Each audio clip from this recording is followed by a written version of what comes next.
Hello বন্ধুরা, এখন আমি ক্লাস শুরু করতে চলেছি। যে ক্লাসটি হচ্ছে সমন্বয় সাধন দক্ষতার ওপর যে স্কিল আছে সেই স্কিলের ওপর 4টি কম্পোনেন্ট অ্যাপ্লাই করে। টপিক হচ্ছে ক্লাস 3 আমাদের পরিবেশ বই থেকে অনেক রকম শাকসবজি। দিস ইজ রিকোয়েস্টেড ভিডিও, তো thanks to you and everyone. এখন আমি এই টপিকের ওপর অর্থাৎ অনেক রকম শাকসবজি টপিকের ওপর আমি সমন্বয় সাধন দক্ষতা স্কিল অ্যাপ্লাই করে ডেমো ক্লাস করছি। ওকে, গুড আফটারনুন ক্লাস। তোমরা সবাই কেমন আছো? ভালো আছো? সকালের সব ক্লাসগুলো করেছো তো মন দিয়ে? কেউ বদমাইশি করনি তো? কি কি পড়ানো হয়েছিল সকালে?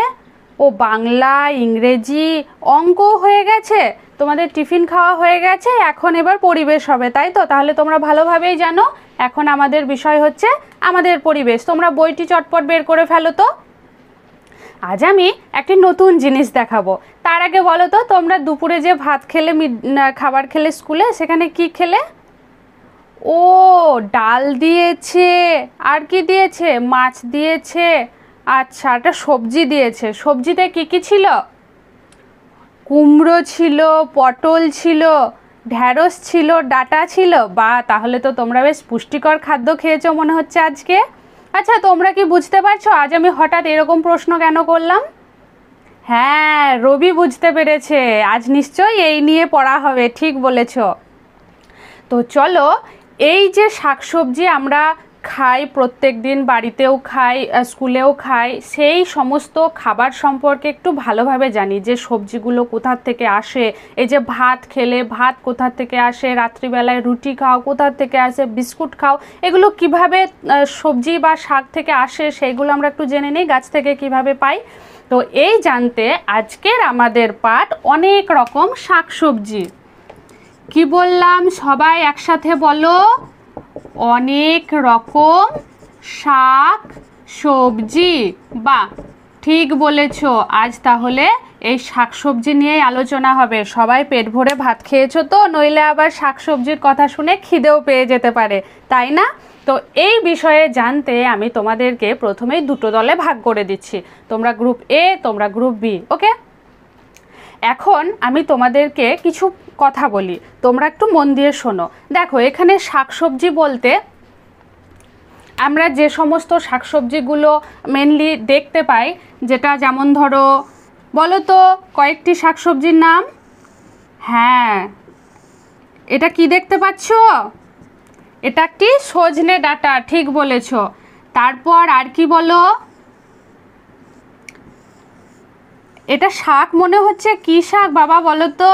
হ্যাঁ হ্যাঁ, পালং শাকের গোছা। মোটামুটি বোঝা যাচ্ছে তো? এবার দেখো, আমি আরও সুন্দর শাক সবজির ছবি তোমাদেরকে এঁকে দেখাচ্ছি। এটা কি? এর মধ্যে অনেক খোসা থাকে। পেঁয়াজ। হ্যাঁ, এটা হচ্ছে একটি পেঁয়াজ। এরপর দেখো তো আর কি কি তোমাদের ছবি এঁকে দেখাচ্ছি আমি, তোমরা মন দিয়ে দেখবে এবং উত্তর দেবে, কেমন?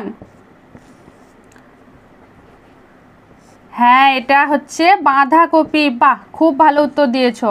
বাঁধাকপি তো জানলাম, এবার ফুলকপি সম্পর্কে একটু দেখে নিই। ফুলকপি কীরকম হয়, তাই নয় কি? হ্যাঁ, এটি হচ্ছে ফুলকপি। তাহলে এখন আমরা যেগুলো দেখতে পাচ্ছি সেগুলো হচ্ছে ডাঁটা, পালং শাক, পেঁয়াজ, বাঁধাকপি, ফুলকপি, আরও অনেক কিছু হয় না? তো এই যে সবজিগুলো তোমরা বোর্ডে দেখতে পাচ্ছ, এছাড়াও গ্রুপ এ থেকে রাম, তুমি বলো যে এছাড়াও আর কিছু শাকসবজির নাম বলো তো। হ্যাঁ, পুঁই ডাঁটা। পুঁই ডাঁটা। আর কি? হ্যাঁ বলো, পাট শাক। হ্যাঁ, পাট শাক। পাট শাক খেয়েছো? খুব ভালো লাগে। আচ্ছা আচ্ছা, তাহলে এই যে আমরা পুঁই ডাঁটা দেখলাম, সজনে ডাঁটা দেখলাম, এছাড়া আর কি কি ডাঁটা শাক হয়ে থাকে? হ্যাঁ বলো। ডাঁটা শাক যেমন, ও নোটে শাক। নোটে শাকের, হ্যাঁ, নোটে ডাঁটা হয় গো। ঠিক বলেছ, নোটে ডাঁটা। এবার গ্রুপ বি থেকে তুমি একবার বলো তো শ্যাম, যে এই যে আমরা সজনে ডাঁটাটি বললাম, সেই সজনে ডাঁটার ইংরেজি প্রতিশব্দ কি? মোরিঙ্গা, হ্যাঁ MORINGA, মোরিঙ্গা। তোমাদের প্রত্যেকের বাড়িতে আছে নিশ্চয়ই কম বেশি, তোমরা এত ভালোভাবে জানো। হ্যাঁ বাহ, খুব ভালো উত্তর দিয়েছো।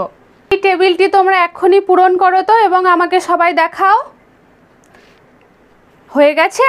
আচ্ছা তোমরা মুখে বলো কে কি লিখেছো। হ্যাঁ গ্রুপ এ থেকে রাম বলো যে তুমি কি লিখেছো। ডাঁটা, হ্যাঁ বলো নোটে ডাঁটা। আচ্ছা তারপর পাতা বলো। হ্যাঁ শাকের পাতা, যে কোনো শাক পাতা। আচ্ছা শাক গাছে শাকের পাতা খায়, ওকে। ফুলকপি, আচ্ছা তোমাদের একটা কথা বলি, ফুলকপিটা আমরা পুরোপুরি ফুলকপিটা খাই না জানো তো। ফুল ফোটার আগে যে কুঁড়ি থাকে, সেই কুঁড়ি অবস্থাতেই আমরা ফুলকপি খেয়ে নিই। যখন ফুলটা ফুটে যাবে তখন আর সেটা অখাদ্য হয়ে যায়, সেটা আর খাওয়া যায় না। আচ্ছা বীজ কিসের খায় বলো। হ্যাঁ ধান, গম, ঠিক বলেছো। ধান থেকে আমরা ভাত কিভাবে পাই এই প্রক্রিয়া জানো। ধান থেকে আমরা সেই ধান নিয়ে এসে ঝাড়াই করে যখন সেদ্ধ করি চাল হয়, চাল ফুটিয়ে ভাত হয়। ঠিক তেমনি গম যখন আমরা ভেঙে গুঁড়ো করি সেখান থেকে আটা হয়, আর আটা থেকে সেঁকে নিয়ে লেচি বানিয়ে সেঁকে নিয়েই রুটি হয়ে যায়। তোমরা খাও না? কার কার ভালো লাগে? হ্যাঁ প্রচুর ফাইবার আছে, প্রত্যেকে রুটি খাবে এবং ভাতে কার্বোহাইড্রেট আছে সেগুলোও খাবে। তাই প্রত্যেক রকম খাবার আমাদের খাওয়া খুব উপযোগী। এবং এখানে যে আমরা শাকসবজিগুলো জানলাম এগুলোও সবাই খাবে। শাকসবজি আমাদের শরীরে প্রচুর ভিটামিন, মিনারেলস এবং বিভিন্ন প্রোটিনের চাহিদা পূরণ করে, যেগুলো আমাদের শরীরে প্রত্যেক দিন দরকার হয়ে থাকে, তাই তো? তাহলে আজকের পাঠ থেকে তোমরা কি কি শিখলে? হ্যাঁ আজকের পাঠ থেকে আমরা শিখলাম যে কত রকম শাক সবজি আছে সেই সম্বন্ধে জানলাম। শাকসবজির গুণাগুণ কি তাও একটু একটু জানলাম। তার সাথে সাথে কি জানলাম যে আমরা কোন কোন গাছের কি অংশ খাই, যেমন হচ্ছে আমরা কোন গাছের ডাঁটা খাই, কোন গাছের পাতা খাই, কোন গাছের কুঁড়ি, অর্থাৎ যেমন পেঁয়াজের কলি খায় না, তো পেঁয়াজের কলি যেমন কুঁড়ি অবস্থাতে হবে। তাহলে একটা বোঝা গেল যে কুঁড়ি কিসের খায়, পেঁয়াজ, তাই তো? তাহলে এই সম্পর্কে জানলাম। আরও কত কিছু জানলাম যে ধান থেকে কিভাবে ভাত হয় ইত্যাদি ইত্যাদি জানলাম। তো আজকের পাঠ তোমাদের ভালো লেগেছে? আচ্ছা তাহলে আজ এতটুকুই, অন্যদিন অন্য কিছু নিয়ে আলোচনা হবে।